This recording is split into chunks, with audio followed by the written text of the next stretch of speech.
अच्छा, ये हमारा ना जो क्वेश्चन है 5 उसका लास्ट पार्ट है, ठीक है।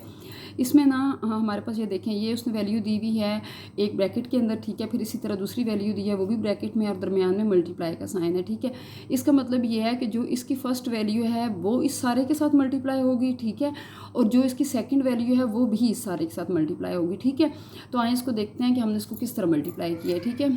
अब देखें, ए की जो पावर 1/3 है, ठीक है, इसको हमने यहाँ पर लिखा और ये जो सारी ब्रैकेट है इसको इसके साथ मल्टीप्लाई करके लिखा, ठीक है। ये जो डॉट होता है ये मल्टीप्लाई का साइन होता है, लेकिन अगर हम ये नहीं भी डालें तो भी ये अंडरस्टूड है कि ये दो वैल्यूज़ आपस में क्या हो रही हैं, मल्टीप्लाई, ठीक है।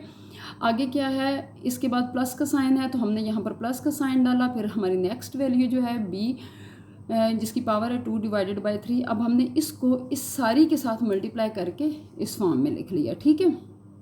अब नीचे हम क्या करेंगे कि नीचे ये जो ए की पावर है 1/3 इसको इसके साथ लिखेंगे, ठीक है। ये देखें जैसे यहाँ पर लिखा है, ठीक है। फिर इसी ए की पावर 1/3 को इस पूरी वैल्यू के साथ हम लिखेंगे, ये देखें यहाँ पर लिखा है, ठीक है। ए की पावर 1/3 ये वाला, ठीक है, और फिर ये वाला ए की पावर 1/3 और बी की पावर 2/3, ठीक है। यानी इसको भी इसके साथ ये हमने लिख लिया। अब हमने ए की पावर 1/3 को बी के साथ लिखना है, ठीक है। तो ए की पावर 1/3 मल्टीप्लाई बी 4/3, ठीक है।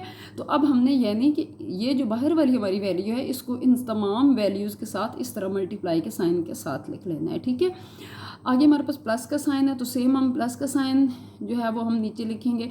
आगे देखिए जो b की पावर है 2/3 ये इसके साथ मल्टीप्लाई हो रही है, तो देखिए इन दोनों को एज इट इज़ मैंने लिख लिया मल्टीप्लाई करके। फिर b की पावर 2/3 इसके सारे के साथ मल्टीप्लाई हो रही है, ठीक है।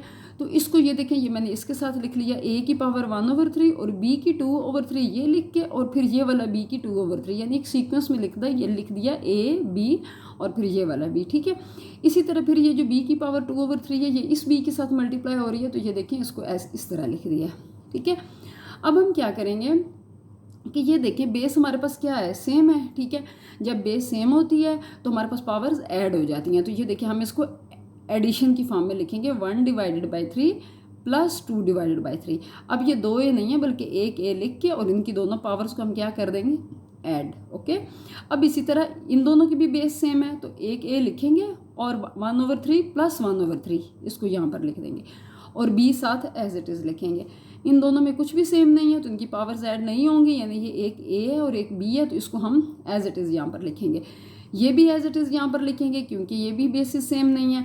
अब इसमें देखें कि बी और बी ये दो सेम है तो इनकी पावर हम ऐड कर लेंगे, ठीक है। ए की पावर को हम एज इट इज़ लिखेंगे।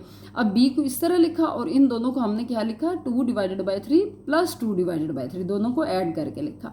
अब इन दोनों की भी बेसिस सेम है, ठीक है, तो हमने इन दोनों की पावर्स को भी क्या करना है, ऐड करके लिखना है 2/3 प्लस 4/3, ठीक है। यानी हमने सबसे पहले मल्टीप्लाई की फॉर्म में लिखा, उसके बाद अलग अलग सबके साथ मल्टीप्लाई करके लिखा, ठीक है। उसके बाद जिसकी बेसिस सेम है उनकी बेसिस को हमने क्या किया, ऐड करके लिखा, ठीक है।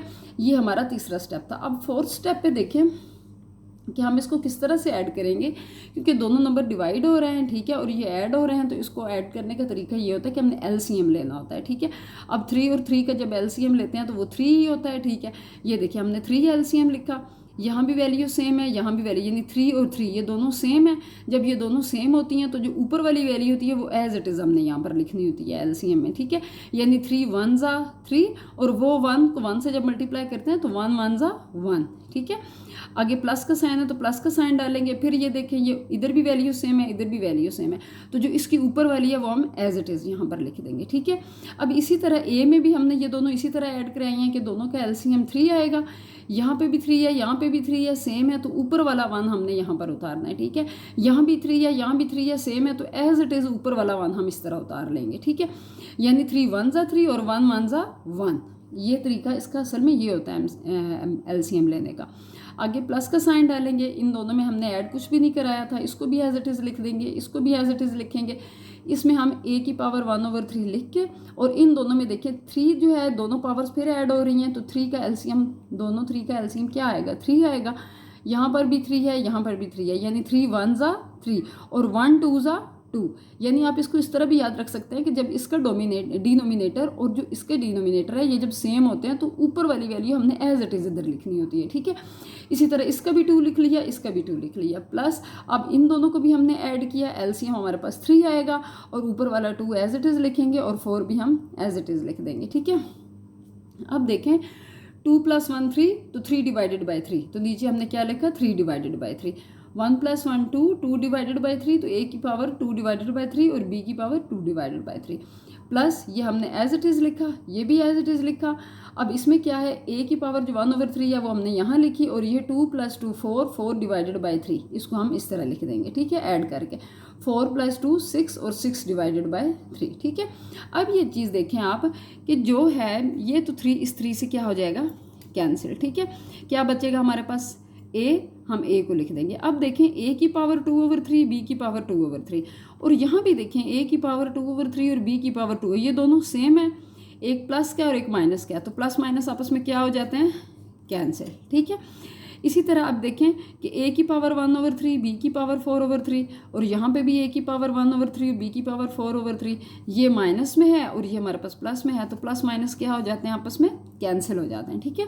आगे b की पावर क्या थी, 6 डिवाइडेड बाई 3, तो 3 1 ज़ा 3 और 3 2 ज़ा 6, ये फर्दर भी सिंप्लीफाई हो रहा है, यानी b की पावर 2, तो ये हमने b की पावर 2 लिख दिया और ये हमारा इसका आंसर है।